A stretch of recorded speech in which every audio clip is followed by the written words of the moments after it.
Have you been looking for a Taekwondo podcast with qualified people who know what they're talking about, who help you keep up with everything going on in the Taekwondo world? Well, you found it. This is the Taekwondo Podcast. Taekwondo news, competitions and other events, training and sports science, keeping the fans, coaches, and high-performance athletes up to date with the latest news and trends on Olympic Taekwondo. Let's do this. This is the Taekwondo Podcast. And now your hosts, Coach César Valentim and Peter Nestler. Hello and welcome to the Taekwondo Podcast. We're a podcast based out of Austria, in English language, for everyone out there like Taekwondo. In this episode, we talk about different topics, like again the new changes in the rules, and a little bit about Para Taekwondo Poomsae.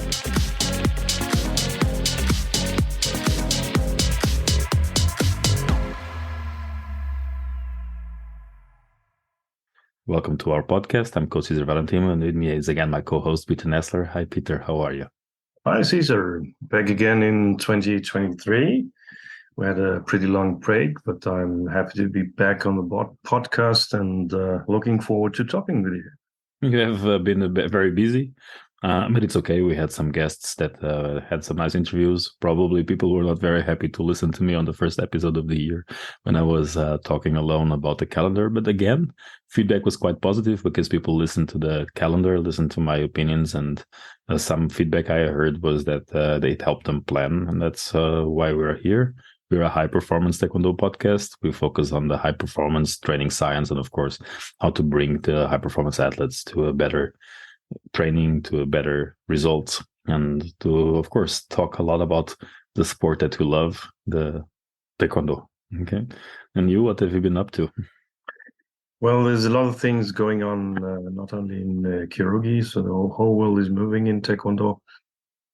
World Taekwondo has set up a ad hoc committee for Para Poomsae Taekwondo, which had the first task to set up new rules, to go over the old rules, create new rules, and we're pretty through. So it's done, this job. So now we're getting to the educational part, and it's very interesting in the moment. And besides, there was a lot of championships where I had to be, or where I was refereeing or coaching or whatever.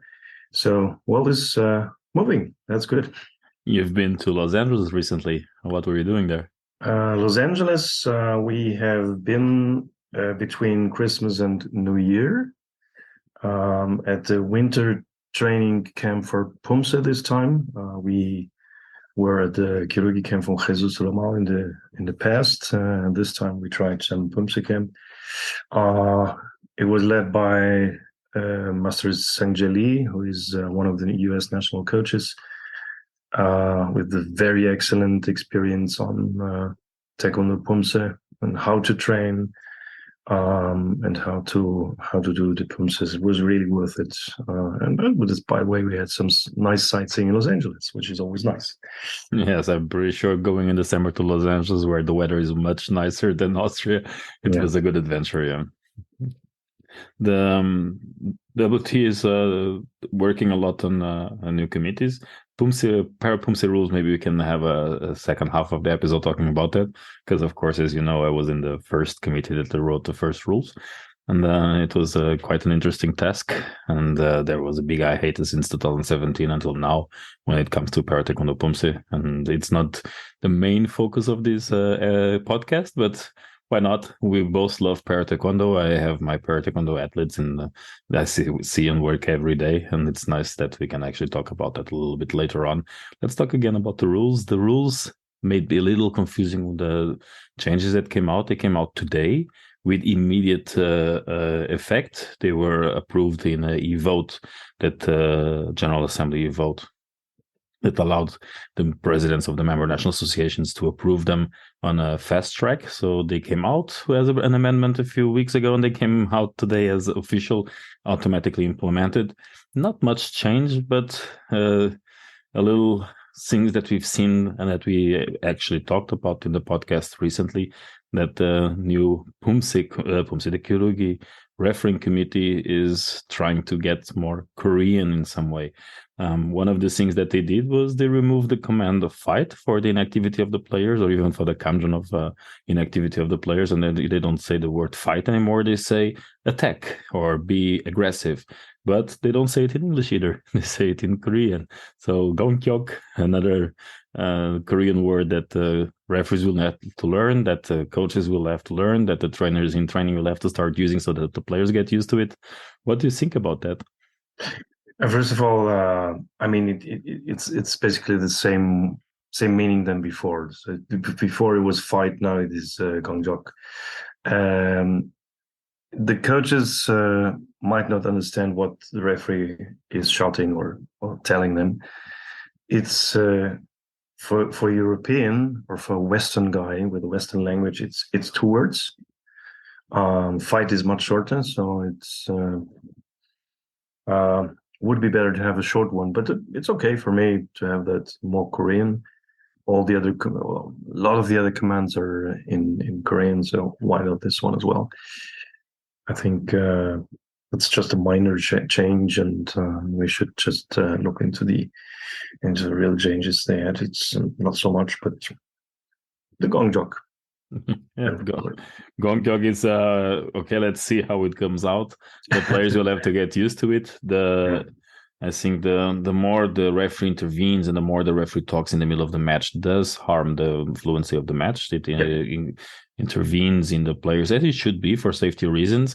But fight was an international word. We've been using it forever, even before it was in the rules. The sign and the way the word fight was there, and yeah, okay. The saying attack, be aggressive, or take the initiative. Those are some of the meanings of these words. Will eventually come into our lingo. It will come into our normal standing procedures of operating a taekwondo match and training in a taekwondo kyorugi. And let's see how long it takes. It's an approach to the Korean meaning of the words. Maybe they will come out with a Korean translation for monkey kicks and for fish kicks or something. Then let's see what comes out. Then the only big rule that changed actually was that the referees are allowed to give a second kamjon if there is some misconduct followed the kicking after Kaleo kamjon. So basically the referees are now allowed to give 2 kamjons for a total different situation. We had a situation where people would step out of the line and do something illegal. They would get 2 kamjons. Now the 2 kamjons again for kicking after the Kaleo command from the referee. The command Kaleo means break or pause, and then if there's a misconduct from one of the players, there's a second kamjon to be given. Those are might not seem like too much. But again, giving so many power to the referees when players are only allowed to give 4 kamjons per round, it's a little bit too much. What do you think? It gives a lot of power actually, because as you said, it's only 4 is allowed 4 kamjons per round, and when the fighter already has, let's say, 3, might be over. So 3 is not that much. I don't know if there's any statistics on how many kamjons there is per round in an average fight, but 3 is it happens, yeah. And if that one happens as well with the 2 kamjons, then it's over off.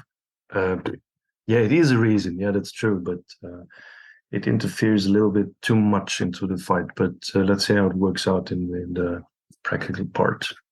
Well, let's see about the statistics. I have, of course, the statistics for my team. I know how many kamjons they usually do per round. Of course. Of course I do. But I don't think there's no. I know there's a statistics of how many video replays were approved and rejected. Mhm. That in every competition it's done. But about how many kamjons every player gets per fight, I don't know. Maybe that's something someone is listening and was interesting to do it. Please, if you have it, send it to us. Our email is easy. It's taekwondopodcast@gmail.com, or leave us a comment on one of our social media networks, and we'll be glad to give you the credit and talk about it in a later episode. The other rules that changed, it's a little bit more on the administrative side. The competition supervisory board and the fact that they were allowed to create, as a competition supervisory boards, immediate decisions, immediately penalties, financial fees to be paid. Now, the committee can only initiate a disciplinary procedure that needs to go through the proper channels in the WT. I do think that's correct. I think in some cases, yes, the disciplinary committee needs to be acting as fast as the competition supervisory board. We can remember the 2008 Angel Matos situation at the Beijing Olympics, where they kicked the referee and he had to be sanctioned immediately. It would not be possible to have what we had in Beijing, that a few hours after it happened, there was a public announcement with the decision. Probably in the Olympic Games, the disciplinary committee will be and the legal department from WT will be present, but in most competitions it won't, and it's basically deciding for a future stage what kind of situation to be done, and that's okay because that's due justice, that's due procedure. The players need to, and the witnesses need to be heard. Both cases need to be presented. The defense needs to argue the accusations. So a normal disciplinary procedure done by people in the legal department instead of 3 to 5 people nominated by an event organizing committee. I think the changes are not for the players, not interesting. For us that do this for a living is something that is important. And I can understand. I heard the rumors that some coaches got suspended after some things that happened at the World Championships in Guadalajara. And if they were decided at the competition supervisory board or later on a disciplinary committee from WT, I don't know. Again, it's not something I want to get into it. But the due process is being implemented at the level that the competition rules already mention it. And I think that's something that it's not so common to see. Competition rules, the rules of the game or how the game is played, and already mentioning disciplinary actions to a detail that they are in our rules. What do you think about that? Yeah, I mean, you can do it, but it's a little strict. I mean, we should keep sports open much more. So I'm not happy. I'm not really happy with that, but let's see how it develops in real life. Yeah. I guess we'll have to wait just a few more weeks. We will have competition soon. We will. See how it works. Yeah, we're recording the podcast on the last weekend of January. So when we're out, it's going to be 35, actually the last day of January. It's when the podcast is being released. So just a few weeks away from the big competitions. A few days, we will have the President's Cup, we will have Fujara Open, we will have Turkish Open, where those rules will be implemented. Then later on, Canada, Slovenia, Costa Rica. So we will have few events where we'll see how it works. I wasn't attending any of the recent referee seminars. I hope that they mention it on the seminars. If not, it's a shame because we just had a couple of them. A big one now in Dubai, and it takes time until, especially when a new name, a new word in Korean comes into the lexicon from the referees, is going to be a little time to be implemented. And I'm pretty sure some will still be saying fight because it's normal. They've been saying it 10 times a minute for the last few years. So let's see how it happens. The Taekwondo is getting it's getting very exciting, and I see the events coming up this year. We have a lot of events. We have the youth games in Pan American region. We have the European games. We have World Championships again in Baku. I see the technology improving. We had a podcast with Dedo where they presented exclusively to us the Generation 3. We know that most events in the upcoming weeks will be with the Korean KPNP system. And that's something that is also not so normal to have so many KPNP tournaments in Europe. We will have in Bulgaria, we'll have in Slovenia. Some are not open yet. We see some outlines out there. Austrian Open, for example, has an outline out there, but doesn't announce which kind of PSS is going to be used. But having so many events in the upcoming weeks with a system that most people don't have, and in Europe, it's very hard to buy because they're out of stock. If you wanted to buy some from the provider, from the suppliers in Germany, they are not having them in stock. You have to get them imported from Korea with all the transport delays and import taxes and all these things. The clubs will have to adapt, and I'm pretty sure that most clubs and national federations don't have the systems out there. What do you expect from the first tournaments to be like? Some surprises from the ones who are more prepared? Definitely. So in that case, I don't know how much the changes will be, how much they will, what they do to the fights. But if you're not prepared to new system, then you will always be second. That's very clear. So as you said, most of the federations, most of the clubs won't have that system, which is on the other end, it's good because that's for everyone. But the ones who work professionally, who already worked with that system, tried it with real fights, they will have an advantage, definitely. Let's see how the first weeks will come now. In pretty sure that we need to do a lot of podcasts about what we've seen on the first event. That's looking forward to the live streaming when possible about the competitions, and the systems is definitely going to make a change. But also players have been developing. We had a lot of young players coming in from Greece, from Hungary, from Spain, coming all the way to the scene. At the World Championships, we had a few surprises. Iran with a total new national team, a lot of people with 18, 19, 20. And I think the surprises this year, a year that is very important because it's the last year before Olympic qualification. It's going to be interesting to watch. Have you been noticing in Austria, in Germany, you've been traveling a lot, that there's some new surprises coming out of the pipelines? In my opinion, it's in the moment like in film business, it's the old generation disappears slowly. Like the old generation, I don't want to speak about any names because I don't want to call anybody old. But as you said, there will be quite a lot young fighters. Not really no names because they were at some events before. You don't pop out from nowhere in Taekwondo. But there will be some surprises this year, definitely. Yeah. And as the calendar is very, very dense, a lot of championships, I think it's even more than before, their chance will be pretty good to grab gold medals at the G events or also at the regional or world games.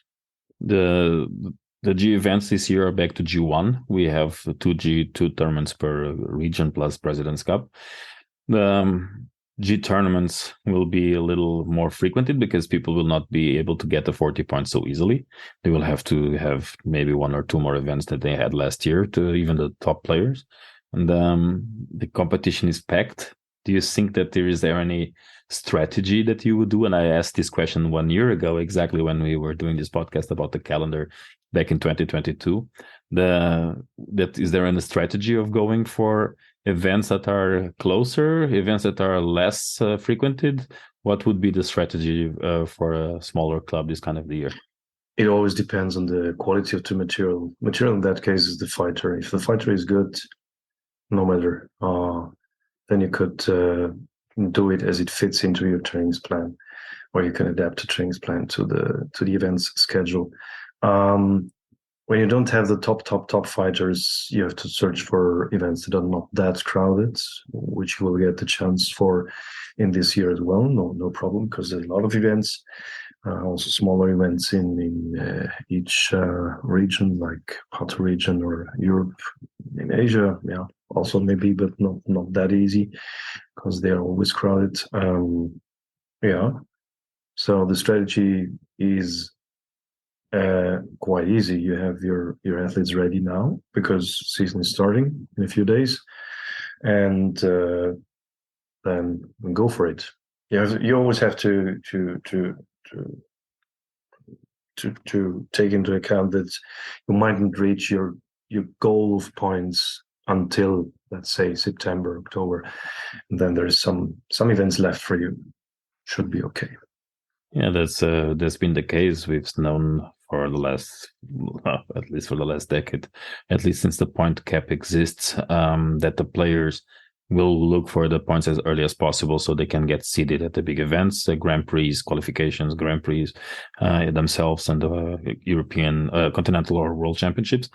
And leaving the second half for you to get easier points. The tournaments, even they are crowded or not, there are a lot more juniors trying seniors for the first year. There are a lot of more events that have less participation numbers, smaller participation numbers. So I always say getting a medal in August or September is not the same as getting a medal in March or April, because it is harder. We have the reality that the events are much more competitive, not from the numbers, but from the level of players participating. And one of the things I've been advocating for long is that the ranking would be either the world ranking, Olympic ranking, or even national rankings should reflect that. They should reflect not only that the tournament is a G tournament, G1 or G2, because that doesn't really matter. It's about how many countries and how many top 20 players are competing on each weight division. Then you will have the difficulty of the tournament, because it's not the same to make a gold medal in the tournament where you have 10 players, 0 ranked, like some events we had in France later last year, and then getting a gold medal there, or getting a bronze medal in an event where you have all the top nations and the top players that compete at the Grand Prix in your weight division attending that event. So the performance analysis and also the weight of the events and the national rankings and the world and the international rankings should be able to reflect that. They don't. We're not like ATP rankings and ours where you would match the opponent your match to would actually inflict on how much points you win or even lose in the ranking. And at national level, it should be more realistic. It should be fair to have a little difference between the weight of the tournament of the medal you won, because not all medals are made equal. But again, it's maybe not on the interest of everyone. In Austria, for example, they did something very interesting now. The new ranking for the national federation for you to qualify for the national team, it only counts G tournaments in Europe. So I see some players, they're good players. They still go to Egypt Open. They might even go to Gorilla Open. But that's for them to get points for the world and Olympic rankings. But it won't bring them anything because in the national ranking, they don't want to do it. That's basically implying a rule of democracy, not buying the points, not the ones who have money travel to Puerto Rico and the ones who don't have money have to go to Belgian Open. As example of the difference of number of players competing on each weight division. But it helps also the quality of the events and the ranking to be harder. You don't only buy the points, you earn the points, and you earn them if you are in Europe in the toughest G tournament circuit there is, the European circuit. And I think if every federation does it like that, it's a strategy for qualifying for the national team. But of course, strategy for national team and strategies for countries that have different settings, different goals, and where the importance is to get the points in the Olympic ranking, going to the easier tournaments where you get the 10 or 20 points with just 3 fights. It's of course much more sinful than spending 20 points for having 6 fights at the Austrian Open or the club events like that. So the rankings and the tournaments and preparations, as you said, it comes to what kind of players you have in your factory. Because if your players are not at a high level, and when not at a high level means, for example, I have players that are national champions and yet they don't get medals at Europeans and the World Championships. So they're not compared to Olympic athletes. So it depends, of course, on the weight division, because having a weight division in 49 or 57 is not the same as other divisions. And we have to understand that when I say top players, in some countries, nobody has top players. And in other countries, they have a lot of top players in each division. Spain, for example, if you look at most of the divisions, they will have 2-3 players fighting neck on neck to be on the national team nomination. And if it was not for the cap on 2 players per country on the Grand Prix, they would even have 4 or 5 on each weight division. So deciding which tournaments to go, yes, depends on the situation. In Austria, now that we have this rule, you have to go to these and these tournaments. We have the rule that we have to go to 3 tournaments that are mandatory for you to gather points, and if you don't get the points there, you get them somewhere else. Good on you, but they will not qualify you for the national team. And I think that's the solution, being imposed by the federations, and it's in a fair, honest, democratic way that is not buying the points, because going to Canada Open is not the same as going to Belgian Open. Yeah, very much like that idea of keeping the athletes to not buy points, because the system as it is now, the ranking system, is by far not perfect. There could be a lot of things done better. As you mentioned, it is important to against whom you win your points. That should be reflected in the rules, in the ranking bylaw. So I like the idea. It's good, and it keeps the athletes in Europe as well. So why not? Yeah, I guess we have to invite Austrian Federation president to come here and explain why he did it. And but let's talk about that on another episode. And then Sure. the second half of this episode, let's talk about your projects in Para Poomsae, because I'm pretty sure a lot of the coaches want to see what's going on over there. This podcast is supported by Hawken Dynamics. Hawken Dynamics believes that technology is most useful when it stays out of your way. That's why Hawken developed the world's first wireless force plate system with extreme usability. It is the quickest, easiest to use, and most robust solution on the market. It is trusted by all sports organizations, large and small, as well as tactical, military, and rehabilitation environments around the globe. It's force testing in the palm of your hand. Here at Taekwondo Center, we use Hawken Dynamics to test and monitor our team. The cloud-based platform allows us to access data and publish a variety of reports on the go. My favorites are trend reports and, of course, weight reports, where I can monitor different metrics to view progress and identify performance indicators, or to compare weights to a baseline data range. I use it on a daily basis to identify readiness. A simple jumping test takes me less than a minute to assess the entire team. Having my own Hawken Dynamics force plates allows me to test reactive strengths, maximum strengths, rate of force development, asymmetry, and so much more. The real-time feedback on the app is useful not only for testing, but as a training tool, making it more accurate and at the same time more engaging for the athletes. If you are interested in learning more about Hawken Dynamics or getting your own, the team can be reached at info@hawkendynamics.com or on Instagram or Twitter @HawkenDynamics. This podcast is sponsored by First Beat Sports. First Beat Sports combines the most comprehensive analytics in team sports with a customizable interface to support real-time monitoring, recovery monitoring, performance management, and much more. The result? Data-driven decisions that support your athletes and team training, recovery, and performance goals. First Beat Sports is trusted by professionals. Over 23,000 athletes representing over 1,000 teams around the world rely on the solution to train and plan with confidence on a team and individual level using HRV-based insights. For more information, please visit our website, firstbeat.com/sports.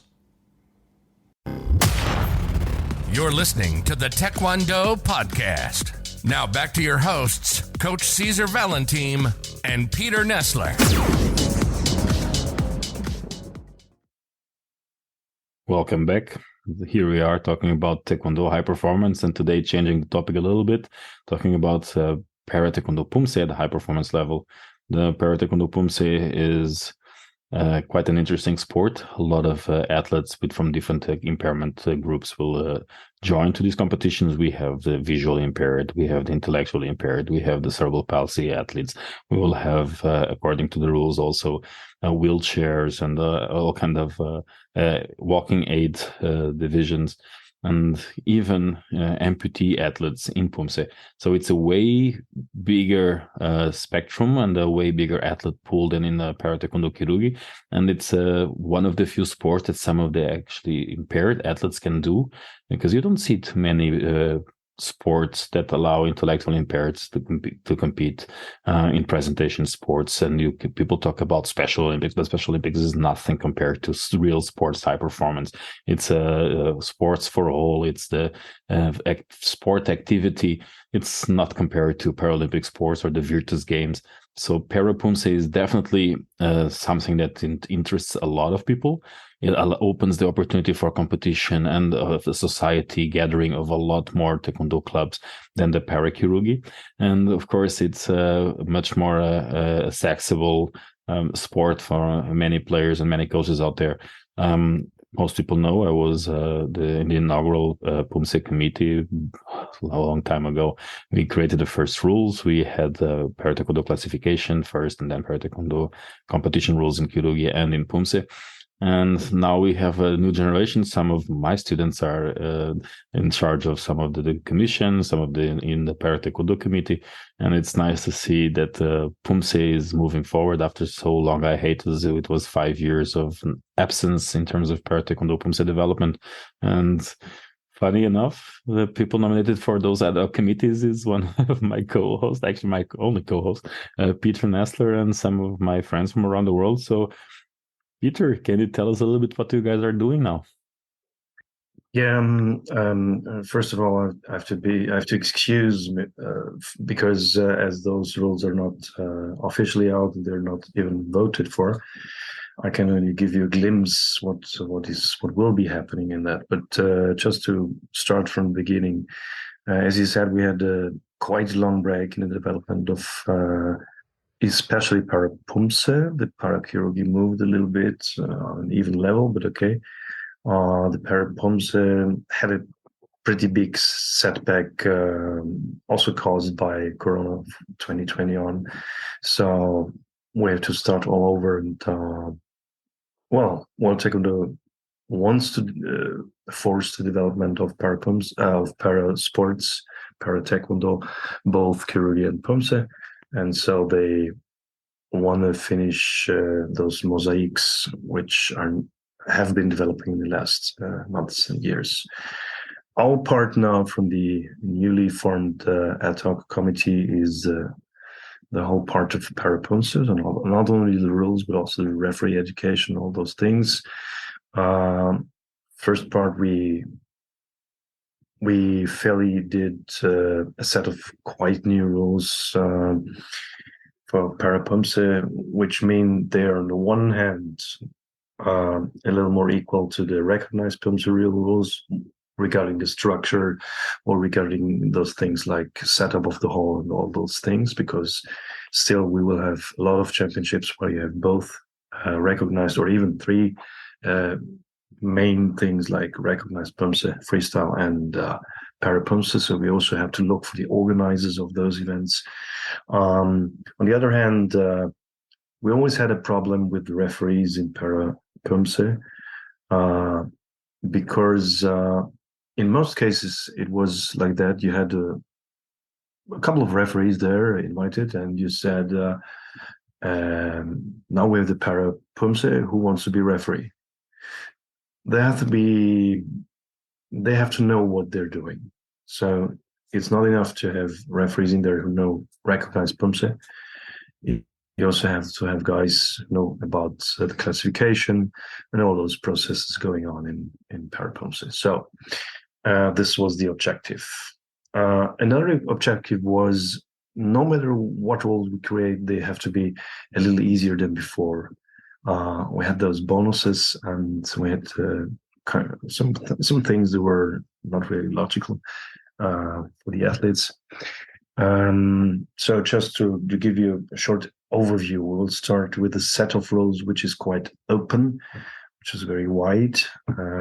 It defines the main parts of the whole game. So we have the sports classes, 7. We start with 7 of them: visual impairments, so P10, P20, intellectual, P30, neurological, the 40 physical in 5 different groups, the 50 assistive devices, the 60 deaf Poomsae, and the 70s, which is short stature.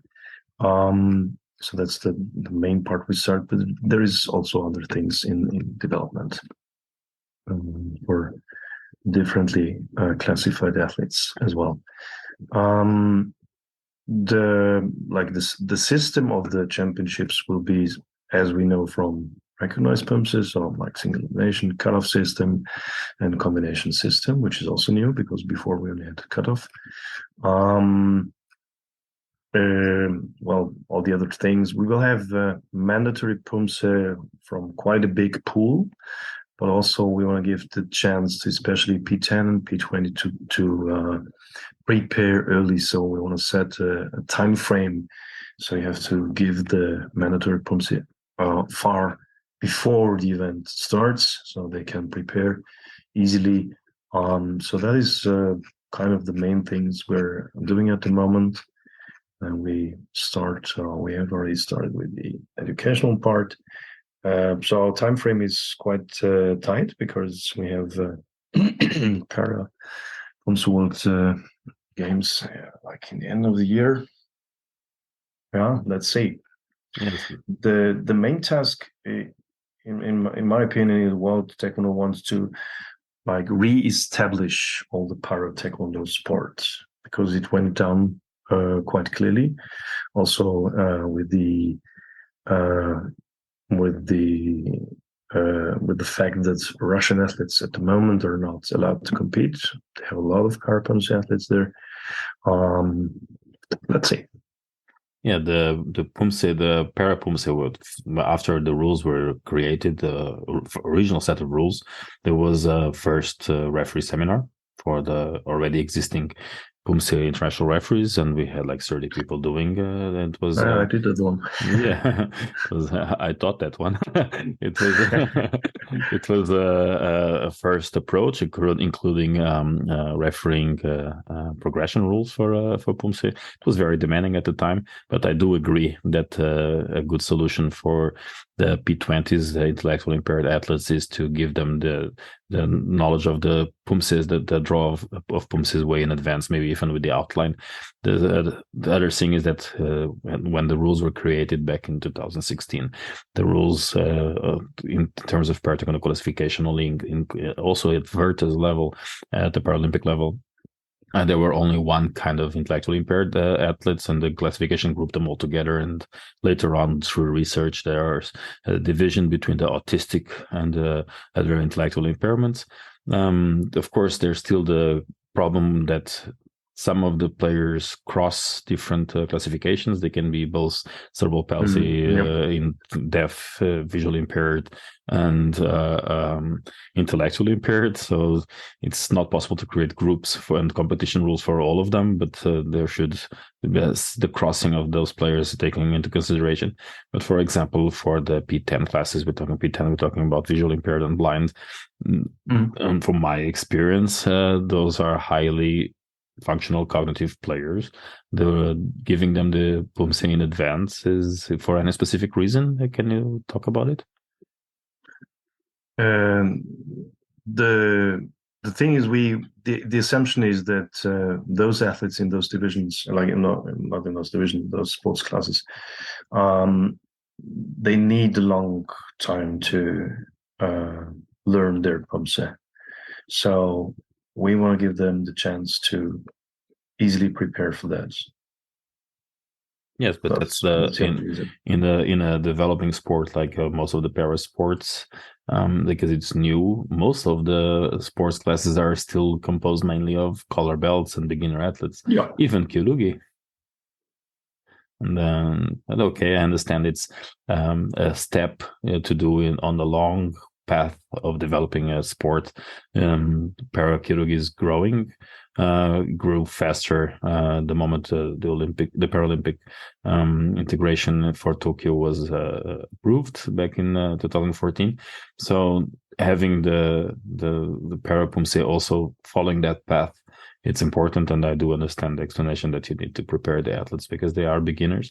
I hope that in 10 years the rules will be adapted to reflect that high performance classes and sports classes are not the same.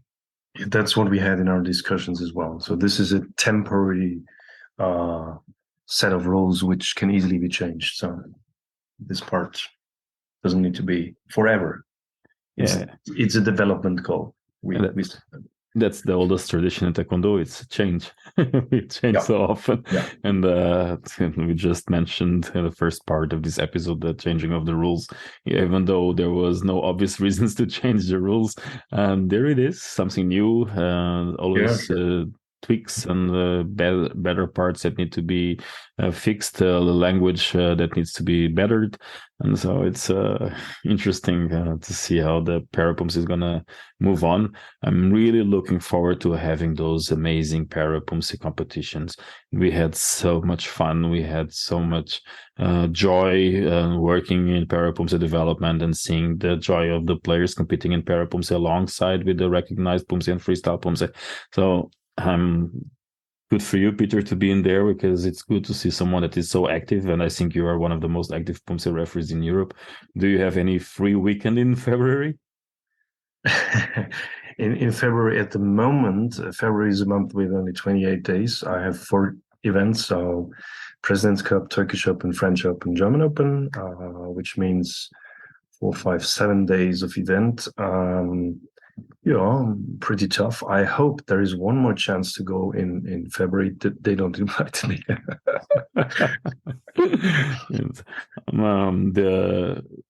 We'll have the European Championships in Austria in November in Poomsae. We will also see Para Poomsae on those events. I hope so. Until then, everything is ready, set, and could go. It's good to have the Europeans back in Austria after 30 years. It's in the same region. It's not the same city, but it's the same region. I hope there will be broad participation from all the nations, a little more than in Portugal last time, because we missed some big teams like Turkey or Great Britain. So now, as Corona is, I think we can manage all that now. We'll have a really nice event in November. Yes, the November in the mountains in Austria. It's not snowing too much. It's not too cold yet. Well, for Austrians, depends where you come from. But for us, it's definitely not too cold. And it's definitely one of the most interesting cities for you to visit, because it's the ex-libris of Austria are, of course, the Alps that Austrians are known around the world. Don't expect to be seeing people in the streets singing The Sound of Music, but you're free to climb into the mountains, put your lederhose and start singing. The hills are alive, Poomsae is alive, and I'm pretty sure we'll have a lot of fun in the mountains. Take with you warm clothes. Good, Peter. It was a pleasure being here with you and with everyone who is listening. This was a Taekwondo podcast. If you haven't already, listen to our other episodes that are available wherever you listen to your podcasts. We are releasing new episodes every Tuesday. Stay tuned, subscribe to the podcast, leave us a positive review, and share it with your friends. See you next time. You've been listening to the Taekwondo Podcast, keeping the fans, coaches, and high-performance athletes up to date with the latest news and trends on Olympic Taekwondo. Your host, Coach César Valentim, has almost 20 years of experience with high-performance Taekwondo and has worked all around the world as a Taekwondo trainer. Peter Nestler has been teaching Taekwondo for more than 20 years, and he's currently one of the top referees in Europe.